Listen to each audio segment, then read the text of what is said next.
can dive. Make sure, as Sheepy noted, that you're not going over aggressive. You at least wait for your waves to prioritize. And after that, you know, once you do have the waves in control, go make these plays. And I think the neutral objective control as well from NIP was insane. I'd love to see that style come from either team again. Well, let's take a look how things shape up. Alistair Camille straight out the gate. No changes yet for the Penguins. Kaisa, Zaya, and Caitlyn. Those were the 3 bans by Ninjas in Pyjamas. I'm still seeing ADC's banned, so Sheepy, we'll see if you're going to be impressed or disappointed by Penguins pending their first rotation drafts. Yeah. I mean, it's going to be interesting what they exactly going for. The Anivia ban, okay. That is maybe a really smart idea because, like, Anivia was a huge benefactor why they were actually winning the game, because Anivia against Sivir, this is impossibly hard to play if there's not really hard engage on the Anivia or some kind of flank, because you just need to run through absolutely everything to hit this Anivia. Yeah, I think this is smart as well, because last time when the Swain was drafted into the mid lane, they specifically picked Anivia into it. Now you have to change up that matchup. You could maybe put the Scion into the mid or top lane to respond to it, but it completely changes up what response Ninjas in Pyjamas are comfortable with into the Swain. Yeah, and I think, you know, generally speaking, Ryze against Anivia is still fine because you get early pushes. You can, you know, you can play the early game aggressively over mid side, but they just didn't do it, and I think they are just afraid a little bit of what Anivia can do. So I think this ban makes sense. I mean, we see it's basically copy-paste, and now I would like to see maybe some adaptation from Penguins, or just saying, okay, we banned out the Anivia, and now if we pick Sivir, we're fine. Well, we're going to find out, because it was copy-paste as far as the draft is concerned. Swain, Braum, Ryze. That was what Penguins did last time. We want to see either an AD carry or maybe a jungle pick.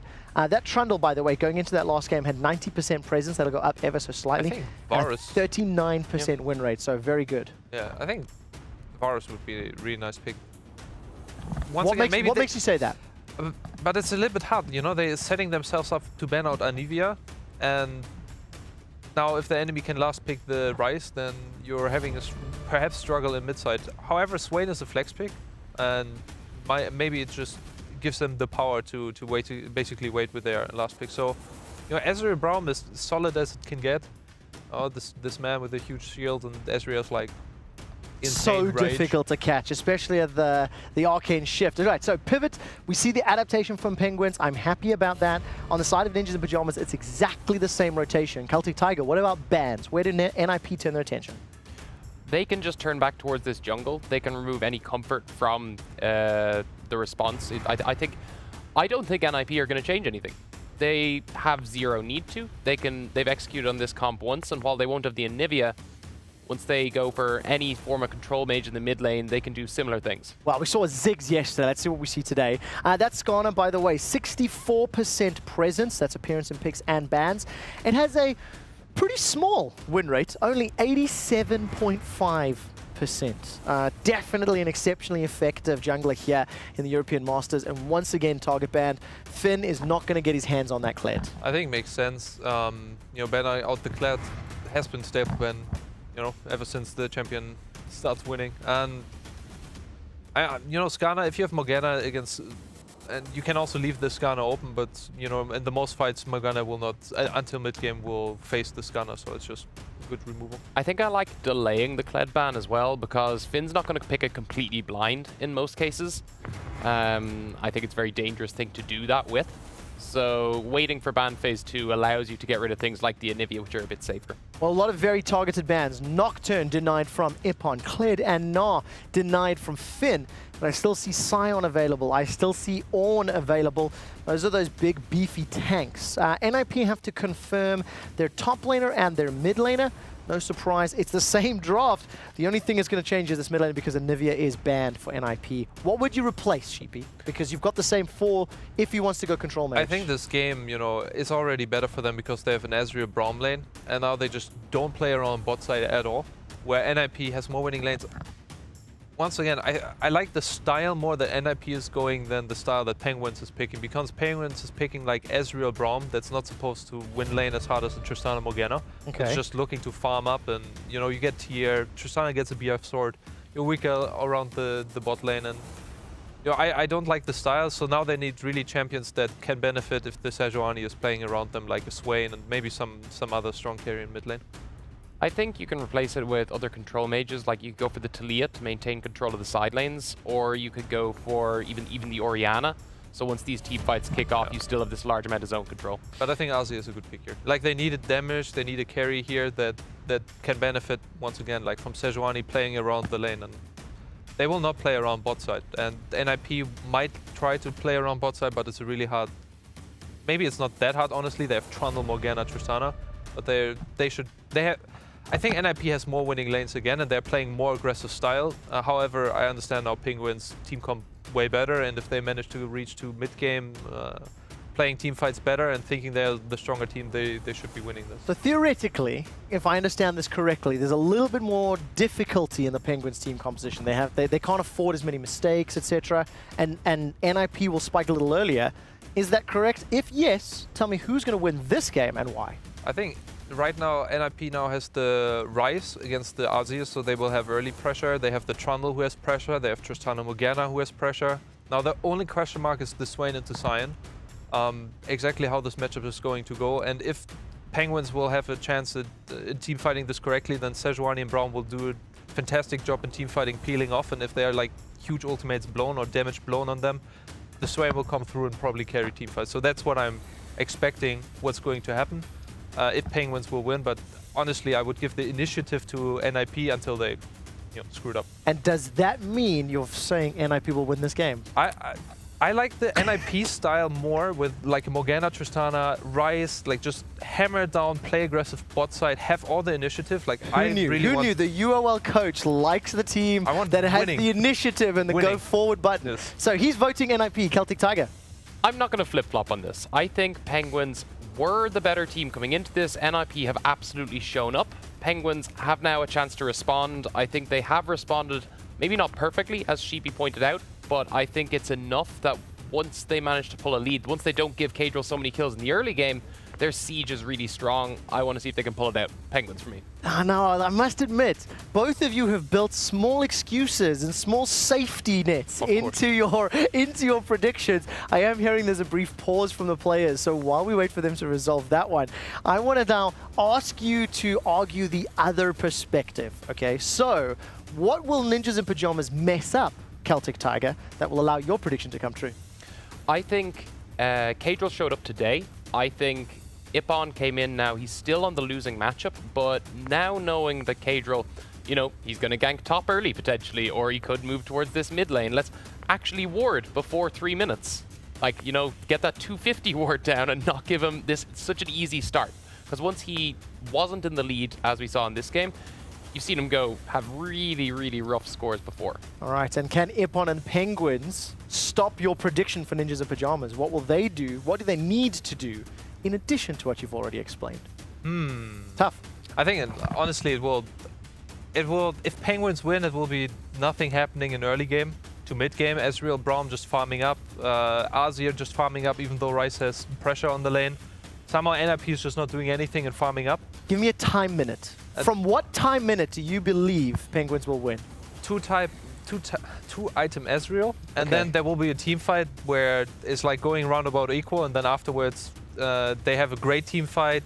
Azir is going to deal. This is really specific. I asked for a time limit. I asked for a time limit. It gives me 6 tiers. So listen, that's enough, because otherwise you're going to talk for days. Okay. I'm going to cut you off, and I'm going to say 2 items, and then a team fight that leads into another team fight, and then something magical will happen. That's what Penguins need to do, according to Sheepy, Hipraid, and Foxdrop. Try see if it happens. I don't know. I tried to write down the time limit so I could call Sheepy out on it, but I guess I can't do that. So we're going 2 items and about 4 team fights, and then if Sheepy's prediction's wrong, I'll hold that against him. Hello, I am Hipraid. Joining me on the castle desk once again, not desk, invisible desk, is Foxdrop. Ninjas in Pyjamas have managed to push Penguin to game point here, and everyone kind of didn't think they had that in them. Definitely Penguins were the favourites coming into this one. By most measurements, I think they had the better group stage. NIP looking quite shaky, but that first game was completely not what we saw out of NIP previously. And Cadril specifically hard stepping up, and I like the point that Celtic Tiger brought up on the desk. I feel like going into the second game, I don't think Cadril will start the game off with like 2 kills in 2 minutes like he did last game. So depends how Glebo plays, really. It depends how Glebo plays. I would imagine they'd have some kind of appropriate adaptation in mind, And I think a lot of what Cage was able to do going further on into that game was because he had that lead when he was like invading, Sejuaning, these kind of things. So you get rid of that advantage, and maybe this is a whole new different game. We'll have to see. Well, it is a whole new different game. Well, it literally is a whole new different game. Completely different game. So I have to see whether or not Penguins can reset after that loss, because that was a pretty crushing defeat, and Ninjas in Pyjamas just ran away with that game. I think I have to double check, but I'm fairly certain Cage ran about 6 or 7-0 at that point. 7-0-4, yeah. He really popped off that game. It's unpleasant to be on the tail end of a 7-0 trundle. Got himself that Zeke's Harbinger nice and quick as well, so every time he subjugate, he was just an electrical storm. So we're loading through onto the Summoner's Rift. Penguins with their backs to that ice wall. And Ninjas in Pyjamas readying their shurikens, trying to go 2-0 in this series. They want to try and take on Origin.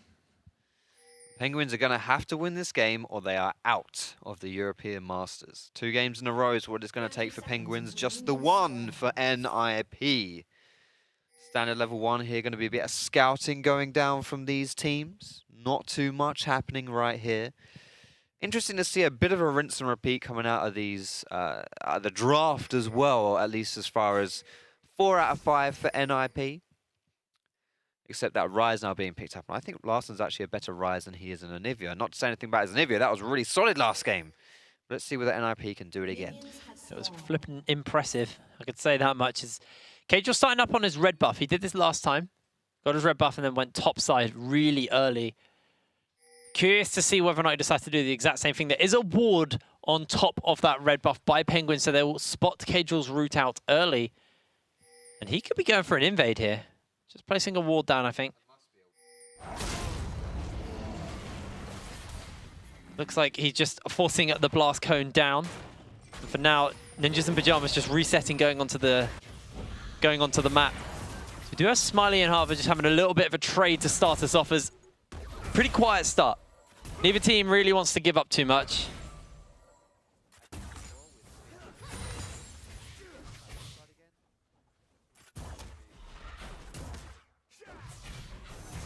Looks like for now, sorry about that, a couple of audio issues, we're back. I want to keep my eye on this top side. I want to keep my eye on Cage Rule as a player. Stepped up so much for the team in this game just before this, and Penguins just couldn't expect it, because Cage Rule was the player who we had concerns about. Looked weaker during the group stages, looked weaker when he was playing in the UK scene. Got Finn on his team. He's also one of those carry players. Has constantly had the Kled banned against him. But now Cage Rule's not going for that cheese early. Doesn't want to look for the play. And I do want to keep my eyes on how Larsen does in this mid. And Sealer taking a lot of poke already. Constant shove. The desk highlighted this. They said early, Ryze gets pressure over the Azir. I have to see whether or not that will be enough. Apologies for listening to my voice and my voice alone. That will be sorted fairly soon. Larsen has run out of mana at this point though, so his wave shove will be a little bit slower as he's going to have to stand on top of a couple of sand soldiers and just throw those auto attacks out. But that means he will be able to base. He's running that unsealed spellbook so he can teleport back into lane.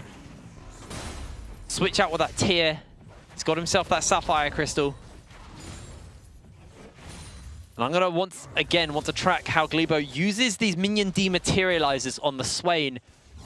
Last game, he was using them against every time Finn put that banner wave down. Finn actually picked up the banner of command quite late in the last game. He actually went into the Abyssal Mask first. I'm getting a thumbs up from Foxdrop. Tussling Beast. Just going aggressive. Here comes Cage Rule actually. Ignite's already been thrown down and Harvest forced to flash forward. In goes Smiley. He's trying to put that damage down and it's first blood picked up by Hustling Beast. Ippon is so low and it's a double kill onto the Morgana. Smiley able to hop back out and they go in and out of the fight, and Cage Rule now going into the jungle of Penguins. You're not back, my friend. Oh, hello. Oh, I hello. myself. I'm back. Hello. There we go. Nice. It's kind of in and out, but well, hopefully that'll be fixed. What do you think of this game, Foxdrop? Are you here? No, you're not. Okay, cool. I'll take over for a little bit more. Coloring's always been my strong suit. Hustling Beast actually has this red buff, so he does have quite a lot of damage with about 6 caster minions. Let's have a little look at the actual state of the game as Sealer is down in CS to Larssen for the moment. Bot lane as well with that kill going down. Slight CS lead over to Smiley, but does look like Harvard will be able to pick that wave up. So it should be nice and equal. And topside this time, Globo is probably pretty happy to be on the end of no ganks. But Ninjas and Pyjamas already starting out swinging, getting themselves 2 kills. They were picked up onto the support though. You're definitely not back yet. It's okay. It's okay. I like the sound of my own voice. It's fine. I'm sure the audience are probably getting quite sick of it at this point. But apologies, your favorite YouTuber is not here quite yet. We're already seeing that pressure in the mid lane. Every time the camera goes to Sealer, he is losing so much health. And Foxdrop. I think I might be back. You're back! Oh my goodness. I'm here, lads, finally. I arrived 5 minutes late. Fashionably late, in fact. I'm like a wizard. I arrived perfectly on time. Speaking of wizards, Larssen in the mid lane. 10 CS lead. Look at that. Larssen's a very good rise as well. We all know that. Sealer picking up the Azir. He's going to want to scale a little bit more. But right now, as far as the game's going, a 2-kill lead from NIP and Larssen with that CS advantage on the top side too. Pretty decent stuff. And Larssen is one of those players who, you know, has actually quite a small champion pool, but very good at making the few champions he plays, just play them to complete success, always excelling on those champions. And Ryze being one of those as well. Once again, just steps forward, throws a full combo into Sealer's face. Makes Sealer's life very, very hard. That gold lead is 14 at the moment. Sealer should be able to close that gap a little bit, but that wave is crashing in. And that just gives Larssen time to poke. We mentioned about Kadra as well, had a bit of a shaky performance coming into this playoffs, but he had the early game last game, and he's got the early game this game too. 0-0-2, 100% kill participation, CS advantages in every single lane. This is the perfect start if you're NIP, but it is important to note that if you're looking for power spikes on the side of Penguins, Ez will have his power spike earlier than Tristana. Well, I believe Sheepy said it was 2 items and then about 4 team fights. He had a very specific, detailed plan, which I wasn't really listening to, but I'm sure it was a great plan. No flame? No flame. That's my, yeah, that's my bad. The quick shot was like not really giving him. He was running out of time there, and we'll just go with the 2 items, shall we? The Ez 2 item, the team fight.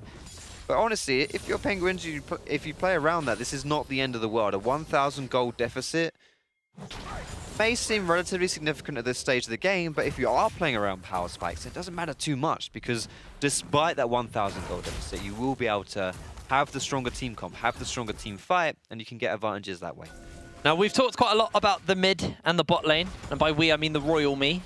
We, because it was obviously just me talking for 5 minutes. Glebo has had a quiet lane this time, not been on the receiving end of all of Cadral's attention, but Finn's doing a good job to neutralize this lane out. He's now got that catalyst, now got that tool to negate a lot of Glebo's damage. We have to give respect to Finn, honestly. He's played into Swain twice this series. He's done the sign into Swain, and both times he's come out pretty much on top. I know the first game kind of cheating because he had Kadral, but they're going in. They're going in onto Ippon. Kakal is coming through as well, and look at Sealer. He has that Emperor's Device. Kadral takes so much damage, and Sealer able to close out the kill, and Penguins find themselves their first kill. All right, meanwhile, Finn that actually, yes, does have the unstoppable onslaught. He has the shield on top. Glebo now forced to use the demonic ascension, dodges away from the knock-up, and here comes the freight train. Finn throws out so much damage onto Glebo. Woof, imagine getting bullied out of lane when you're picking Sion. This is not where you want your weak lane to be. Sorry, Swain, not Sion. Swain is meant to be a power pick. It's the reason why he's got 100% presence so far in this tournament. Or maybe Ninjas and Pyjamas have figured it out. This is the 3rd time they have taken on a Swain in this tournament. But all of the times, I believe they have won that game. I'll have to get production to double check that for me. But Finn just winning out this lane hard on the Sion, and he's looking just to put some pressure down onto this turret.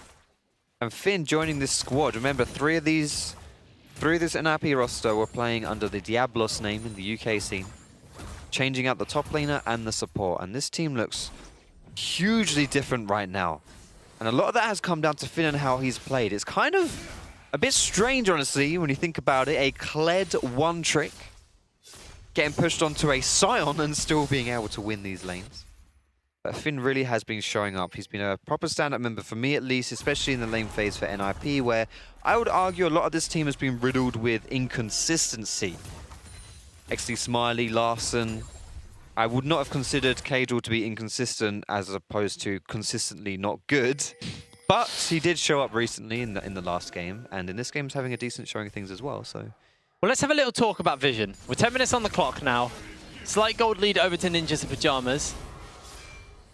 And there's lots of blue wards around this top side as Sealer goes in with a shovel onto Larson. Larson's already trying to run out with the speed bump from his passive. He does have that cleanse and he also has that flash. Larson making his way out, and it looks like Penguins can't quite find that dive. Larson, 1v2, makes his way out. a cleanse for 2 ultimates, honestly, considering the low cooldown of that summoner spell, that's really not too bad. Ippon also flashed there, so yeah, huge advantage in IP. And the thing is as well, when you've used your cleanse, you then have a ridiculously high tolerance to any other kind of CC coming in. Well, now Larson plays that well. Taking that 1v1 for Sealer, the Sand Soldiers go forward, doesn't quite find that opening. Meanwhile, Cadrel sniffing around that top lane, wants to try and find himself a bit of an opening. Look at that damage on the turret Finn's been able to put down. Unstoppable onslaughts available to Finn, and Glebo needs to be very, very careful on this birdie man. Glebo getting pushed out a little bit here, and bit scary, honestly, if you are the side of Penguins. This is your first pick. This is your power pick, and it's not quite worked out. However, having said that, it's not... Oh, I'll pause this point. They're going in. Looks like they're going to go in indeed. Finn gets instantly pulled in, throws down the unstoppable onslaught, and he is running away from his base. Ippon chasing down. Let's see if Finn can make his way out. Does have that flash available. Larson's already forced Sealer back, so Sealer can't actually come and respond. And Finn gets out untouched. He's just out of there. All right, I thought something cheeky might be going down there, but no. Cadrel maybe looking for Sealer. The flash from Larson goes forward. Room Prison instantly cleansed out by Sealer. But that might be some decent damage going on to topside, and maybe a kill. Finn could just flash forward onto Glebo. Return flash out, and Glebo gets out scot-free. But look at mid lane, like you said. Larson and Cage were going to put so much turret damage down, and this time, Ninjas and Pyjamas are able to drop that turret uncontested in the mid lane. First blood turret over to Ninjas and Pyjamas. Really nice first blood pick up there as well. That's going to extend their early game advantage. And it looks like they're not quite done. They might be coming down for something bot side too. Looks like we might have a 4-man party bot side. Wave starting to push in for Ninjas and Pyjamas. Recalls are being channeled out, and Ippon's hanging about. Watch Cadrel as Kakar goes in with a flash forward. Didn't expect a troll to be there. Now Ninjas and Pyjamas trying to turn it around as the Glacial Prison goes down. Instant ignite onto Cadrel. He's forced to flash out as he's trying to get his way through. He's so low, and Ippon able to find that kill. That's the power Red Smite right there. You saw how much that one burned. The Ignite plus the Red Smite. Scary combination, even though Caracal did miss that Winter's Bite. His Q was a little bit off target, but it's enough to bring down the jungler from NIP and Cadrel, whereas in the last game, he had a good start and he snowballed it. But Penguins are going in for another play. Hustling Beast already has that black shield on, and it is going to get burnt through. Does land himself a binding as he flashes out with that Soul Shackles. Ippon trying to get out. Smiley rocket jumps away to safety, and Ninjas and Pyjamas keep their bot lane alive. Look at the Drake spawning, however. This is the first impactful Drake for all of this series. Speaking of impactful, Finn. What a showing. Finn is playing ridiculous in this lane right here. He's so aggressive. This is putting so much pressure onto this top side that Glebo, he's not going to be able to TP into any of these plays. I know his TP is on cooldown, but still, just in general, this TP is really hard to use if you're constantly under pressure in your lane. As we can see, it's on cooldown because of that very reason. But Cadrel's going in for the dive. Instantly goes in as the train comes down. Demonic Ascension's there as Cadrel now doesn't have his ultimate available. Glebo is able to walk out of there. But Larson lots of attention. Though. There is Larson. He also has to deal with Sealer, who takes so much damage. The turret falls down in the bot lane, and Glebo able to get out. Larson is really starting to hurt. And NIP in general, look at this. Complete control over all of the outer towers. Top lane goes down there. Bot lane goes down too. Not to mention the first blood tower we already saw in the mid lane. So NIP in complete control of this game. Huge aggression. And honestly, I was not expecting NIP to be able to exploit this top lane too much. Well, But here we go, it's happening. they have got the Swain's number. This is, in fact, the 3rd time they have taken on a Swain. And I believe they have won every one of those games. Mountain Drake is now up for the taking for Ninjas in Pyjamas as they've cracked open the map. They've cracked open the base, not the base, the map at this point, and they can place down these wards, start to get control of the vision, start to get control of these neutral objectives. Rift Herald is still available. Caedrel's not quite as fed as last time, so he probably won't be able to solo it out, but he will be able to take this Mountain Drake.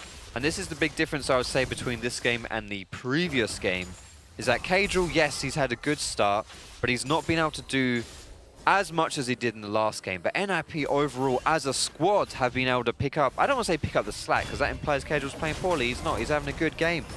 But look at the difference in XD Smiley and Hava here, and especially between XD Smiley of this game and the XD Smiley of last game. The CS difference in this game is pretty significant. Next Drake spawning is that Infernal. And that's an Infernal as well. But like you said, going back to your point, CS lead is massive for XD Smiley. And it looks like they're just trying to extend the gold as much as possible for Ninjas in Pyjamas. Already got 27k to 23k and 4 members strong with the Rift Herald as well. Penguins are not in position to answer back for this. Doesn't look like they're actually going to chase for any more kills. The turret will go down though, and that extends it now to a 4.7k gold lead to Ninjas in Pyjamas. That is a pretty big gold lead for 16 minutes into the game. 4 towers being down. That is, whoa, that is hefty. That is a hefty, hefty amount of towers to have down this early on. And what really worries me, if I'm a Penguins fan, they've drafted this basically full AP comp with Ez for his 2-item power spike. And the thing is, oh, they're going in top side. Emperor's Divide comes through onto Larson, instantly knocked up. He does have that cleanse available. He's going to throw it down. Has that Realm Warp as Larson's trying to duck and dive out, but can't do so. Penguins are able to find themselves a kill onto Larson for overextending in the top lane. They do get that kill, and somehow they're actually ahead in kills this game despite being so far behind in gold. And that comes down to Ninjas in Pyjamas, their ability to play the map, their ability to recognize the objectives and how they want to go about those. Pressure on into Penguins and squeeze out these goal leads. Penguins really showing up. Sorry, Ninjas in Pyjamas really showing up, actually showing that they have a really good early game and know how to play this mid in for these objectives. Well, I want to point out as well the point that I was trying to make before I was rudely interrupted by Penguins getting a kill. Just worrying for me from a Penguins perspective is the fact that Ez is your only physical damage this game. So if you want to stack Magic Resist, you're only going to be punished by that Ezreal. And Ez is not known for that huge scaling, hyper late game. It's more about that early power spike that you're not going to be able to take advantage of anymore because you're so far behind as a team that even if you do get that power spike, you're still not going to be able to win because you're just so far behind. This is also one of the weaknesses of Ezreal, the wave clear. They do obviously have an Azir on their team, so wave clear shouldn't be an overly big problem for Penguins, but if you're Ninjas in Pyjamas, you're looking just to kill Sealer now. And then that allows you to shove these waves in, and Ezreal with his very, very slow wave clear, I mean, makes sieging a lot easier. That's the thing, it's a bit of a difficult situation though if you are a Penguins fan. And what I'll be looking for now as NIP is, can we sneak away an early Baron? That could be on the radar at least. I'm not saying you should go for it, I'm saying this is one of the questions you have to ask yourself if you're this far ahead and have this amount of control over the whole map because of what you've been able to do with the towers. Penguins looking to collapse. Kakal is stepping forward. The root's already gone down onto Smiley. He rocket jumps away. Has that black shield on top of him. Kakal still does have his flash and his Glacial Fissure. Glacial Prison does go a little bit wide onto Hustling Beast, and Ninjas in Pyjamas able to escape from that bot lane gank.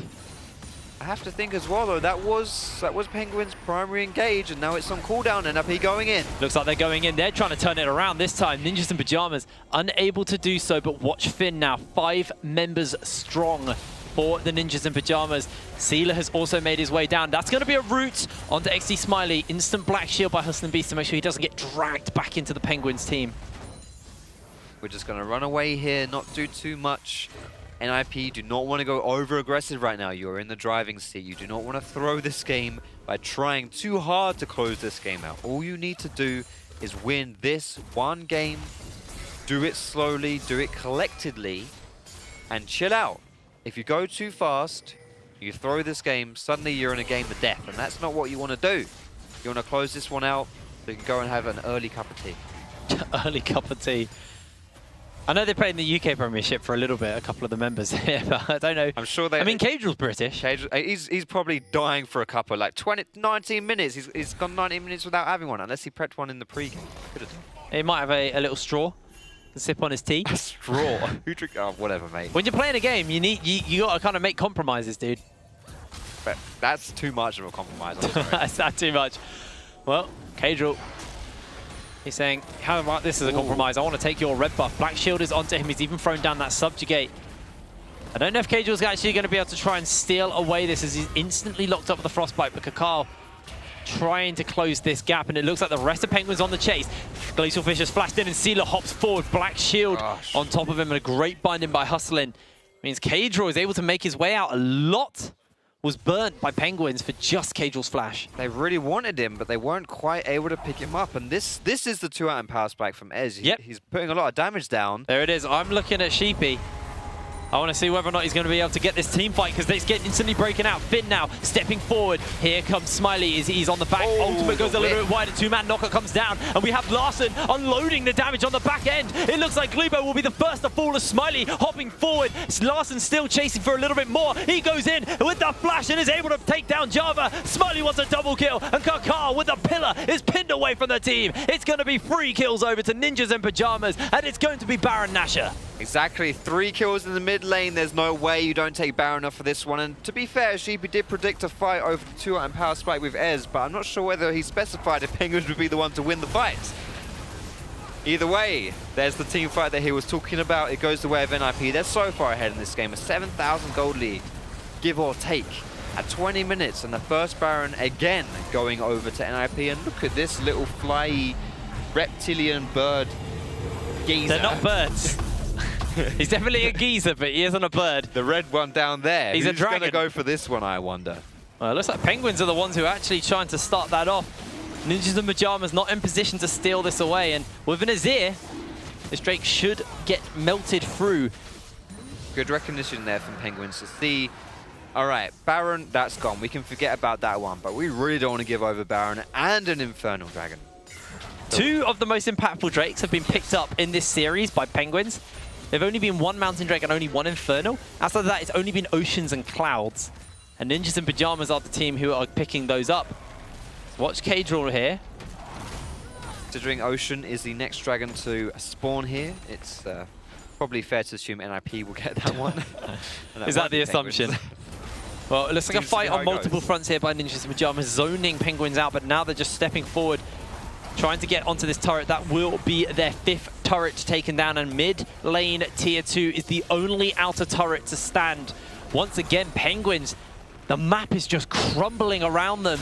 The objectives are just falling down, and they can't get a foothold in this game. Absolutely not, and that has a lot of credit has to go over to NIP for being able to force that one onto Penguins. They're playing this map really, really smart, really well, rotating around, moving in between the lanes, and knocking down these towers. Well, last game, it was Cagel, it was Finn who stepped up to the plate for Ninjas in Pyjamas. Larson was there, he was a carry, but this time XD Smiley really being that standout player for Ninjas in Pyjamas, and we're seeing that versatility from this team.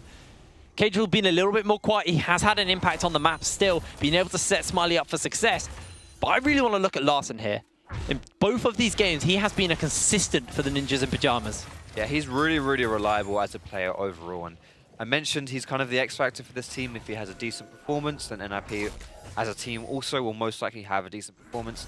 And he's just been reliable. Reliable is good. Wait for it, but binding on Braum. Binding on Braum instantly throws out the Glacial Prism, but Smiley is so low. Here comes Larson as he gets himself 1 kill. Got that Realm Warp. He's actually going into the base. Where's Larson? I can't see him. He's delivered Finn in, and Finn just roars down onto Ezreal. That's going to be a double kill for Larson, as Larson's still chasing underneath the tower. We need to see him at that Nexus, as the rest of Ninjas in Pyjamas are taking it. A triple kill gets picked up by Larson. What a god! He's just getting people under the Fountain Tower. If there is one imagery to sum up this series, that was it right there.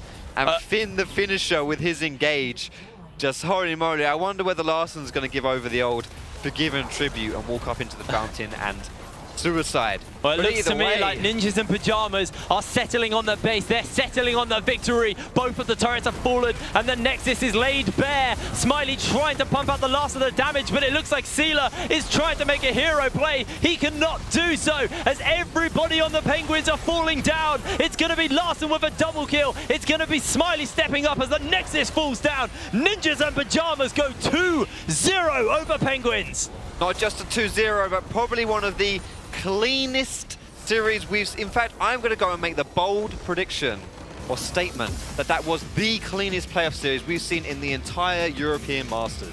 Wow, that was a bold prediction.